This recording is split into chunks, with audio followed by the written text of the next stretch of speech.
분개하는 방식은 차변이라는 글씨와 대변이라는 글씨를 쓰지 않는다. 귀찮다. 쓰지 않는다. 그냥 실무적으로는 공간을 잘 보고 중간쯤에 사선을 긋는다. 자, 왼쪽에는 계정 과목이고 그 다음에 금액을 적는다. 다시 대변에 해당하는 4개 중에 하나의 과목과 4개 중에 하나죠 뭐. 그리고 금액을 적는다. 이게 이제 분개를 한 표시예요. 근데 분개를 잘해야 프로그램에 입력을 잘하죠. 이제 시험 하나당 요거 입력 잘하면 하나당 3점짜리란 말이에요. 이게. 이렇게 해가지고 실기 70점이 나오는 거예요. 분개를 하면 끝나는 거예요. 시험은. 그래서 분개 과목이 많아서 좀 어렵다 그러는 거지. 분개는 이렇게. 제가 K랩 실기 수업이 아닌데 실기를 얘기하지 않을 수 없는 이유가 뭐냐면 이론을 주구장창 했는데 나중에 실기 프로그램 들어갔는데 어머 너무 이상해. 왜냐하면 이론에서 얘기했던 거랑 다를 수 있어요. 그래서 제가 화면 보여드리는 거예요. 이게 K랩 프로그램이 여러분이 시험 보는 전표예요. 전표. 보시면 여기 차변 글씨 보이시죠? 그 대변 글씨 보이고요. 제가 차변으로 표시한 다음에 현금 적었잖아요. 그럼 차변이란 뜻이야. 현금이 들어갔어. 10,000원. 차변에 들어갔죠. 대변에 상품 매출이라고 적어놨지 그냥 매출 아니죠. 정확하게 들어가야 돼. 왜냐하면 코드가 그 답을 결정하니까. 그 코드가 생뚱맞게 그냥 매출은 조회도 안 떠요. 2개 중에 하나예요. 상품 매출, 제품 매출. 그러면 상품 매출을 제가 대변이라고 표기했기 때문에 금액은 무조건 대변에 기입이 되게끔 프로그램이 만들어져 있는 거예요. 그걸 이제 한 번에 보면 이 아래쪽에서 이제 금액을 보게 되는 거고요. 이렇게 입력을 하는 거예요. 근데 여러분 이렇게 입력을 하려면 답을 알아야지 입력하잖아. 차변이 얘인지 대변이 얘인지는 알아야 넣지. 근데 프로그램이니까 지가 다 해줘? 그러면은 뭐 공부할 필요 없는데. 그러니까 차변과 대변에 내가 손으로 넣어야 되기 때문에 손으로 넣으려면 과목과 걔가 차변인지 대변인지 다 알아야 되는 거예요. 그래서 실기를 먼저 수강하지 말라는 말씀은 이 실기 수업은 답을 알고 있다는 전제에서 손으로 간단하게 분개하면서 옮긴단 말이에요. 입력하는 방식을 설명하는 거니까 이렇게 입력하면 3점이 되는 거예요. 3점, 점수가.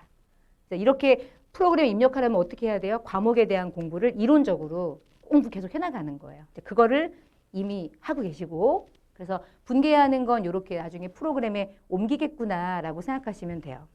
그 다음에 사실은 요거는 사실 안 해도 되는데 과목에 있으니까, 책에 있으니까 거래가 일어나면 분개를 해요. 그럼 잠깐 해볼게요. 전기가 뭔지 설명드리려고.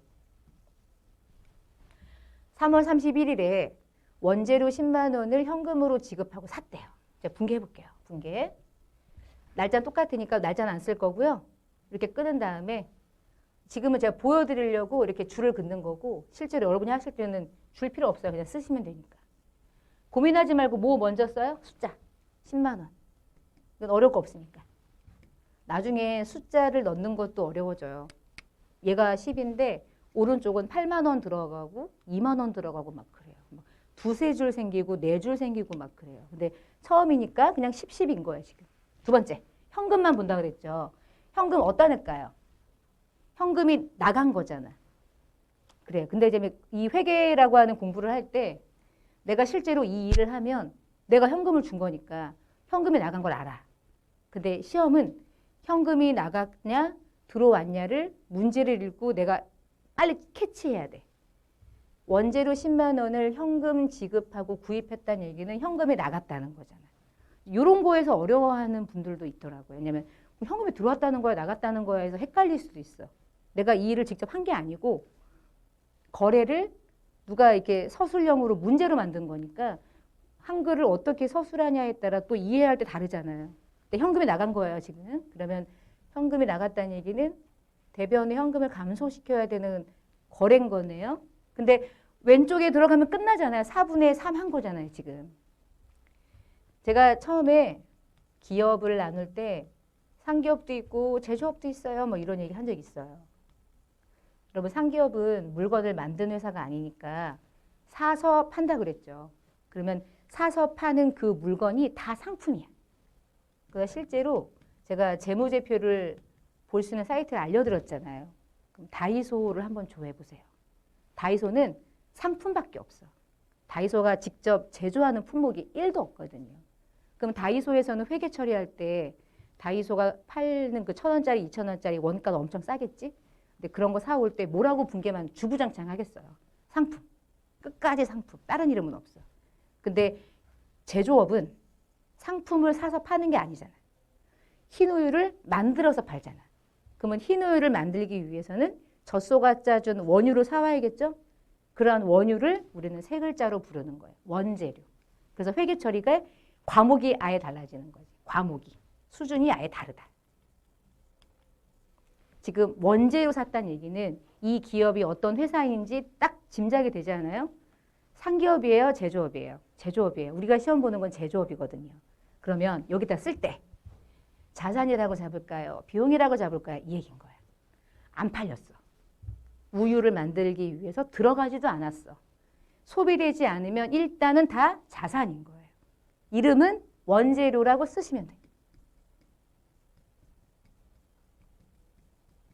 제가 이 얘기를 그냥 이렇게 쓰시면 돼요 라고 넘어가는 이유는 얘네들은 전부 다 저기 뒤에서 공부하는 애들이에요. 근데 제가 분개할 때 현금만 쓰고 여기다가 물음표 할 수는 없잖아. 뭐 알고는 있어야 될 거 아니에요. 알고 계시라고 적어드린 거고 원재료라고 이름을 쓴다 정도만 그냥 아 그런가 보다. 나중에 공부하니까 현금만 왼쪽 오른쪽을 잘 알아보자. 이것만 잘 아시면 돼요. 지금은 이 과정상 현금 나갔죠. 자 그러면 이렇게 현금 나가고 나면 분개가 원래는 이제 여러분 시험 볼 때는 분개만 하면 되는데 그 많은 장부로 가려면은 재무제표 열어놓고 쓰지 않는다 그랬잖아요. 그럼 각각의 내 장부로 갔다가 넘어가거든요. 그래서 옮겨 적는다 이거를 전기한다 그래요. 여러분 시험 볼 때는 전기는 할 필요가 없어. 분개하면 다 돼. 프로그램이. 그래서 전산세무에게는 오히려 그런 부분은 되게 쉬워요. 근데 막 이론만 파고드는 시험은 다 해야 돼. 손으로. 재무제표까지 모든 과정을. 사실은 그게 공부긴 한데 우리는 실무 시험이니까 이 과정은 제끼는 거예요. 하나만 적어보려고요. 전기는 어떻게 하는 거냐면 방금 전에 제가 차변에 원재료를 10만 원으로 인식해서 얘를 원재료 잡아주고 현금 나간 거 표시했죠? 이 거래를 누가 불러요? 회계, 여러분 실무에 가서 회계 처리할 때는 옆에 과장님이 서가지고 자 부른다 3월 31일에 원재료 10만 원을 현금으로 구입했으니까 분개해라고 하는지. 증빙 주고 알아서 하세요. 이렇게 하죠. 그러면 증빙 보고 여러분이 분개하면 이 분개한 거 보고 결제해 주는 거예요. 보세요. 이 분개를 보면 공부를 조금만 한 사람은 증빙 보지 않아도 다 알 수 있겠죠. 10만 원의 현금이 나갔다는 거잖아요. 왜 나갔는지 알잖아. 원재료 사왔구나. 끝. 이렇게 되는 거예요. 원재료 사서 현금 나갔구나. 그래서 분개가 제일 중요한 거예요. 그럼 이렇게 분개한 걸 옮겨 적는다 그랬죠. 근데 옮겨 적는 거 얘 잠깐 버리고 현금만 제가 옮겨 적어 볼게요. 모든 계정들은 내 집이 있어요. 내 집은 회계에서 다 장부라고 부르는 건데 현금이라는 장부는 하나 가지고 계속 왔다 갔다 하는 거예요. 제가 이 T자 계정 위 T자 모양에다가 재무상태표라고 안 쓰고 현금이라고 적으면 현금 장부인 거예요. 근데 현금은 어때요? 차변에 있다가 대변으로 사라지고 왔다 갔다 하잖아요. 왔다 갔다. 제가 지금 요걸 한번 이제 옮겨보는데 요 들어온 게 없으니까 대변에 적어야겠네. 옮기는 방법이에요. 지금은 모르셔도 돼. 자, 이 중에 현금이라는 계정 과목이 대변에 발생됐는데 10만 원이라고 기록됐죠. 그러면 얘가 어디로 가냐면 현금 장부로 가는 거야. 근데 현금 장부로 가는데 이 현금이 대변에 기록됐죠. 그러면 현금 장부 대변에 10만 원이 이렇게 기록되는 거야. 근데 이제 그 전 단계를 좀 이걸 얘기했을 때 도움이 될까 모르겠네. 10만 원을 썼죠. 10만 원이 없으면 못 쓰지. 어제 분기를 내가 아무거나 하나 넣어야지. 어제 현금이 30만 원 들어왔었거든요. 이유는 몰라요. 이거는 무시. 매출이라 합시다. 물건 팔아가지고 30만 원 들어왔다 해봅시다. 그러면 요 10만 원 쓰기 전에 얼마가 있었다는 뜻? 30이 있었다는 뜻. 그러면 이 분계 중에 현금이라는 장부에 30만 원이 들어왔을 거 아니에요. 얘는 이렇게 기입돼요. 현금이 차변에 있으니까 자기 장부 차변에 30이 들어가는 거예요. 안 써도 돼. 30이 있구나 하면 되는 거야. 근데 오늘 10만 원 썼잖아요? 그럼 대변에 있으니까 대변으로 적어. 그러면 실무에선 이렇게 가요. 현금이 얼마 있어?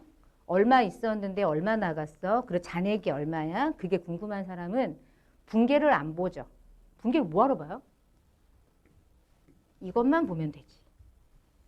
전기된 거. 이 장부 보면 다 보이는데. 모르겠는데 30이 차변에 있었네요.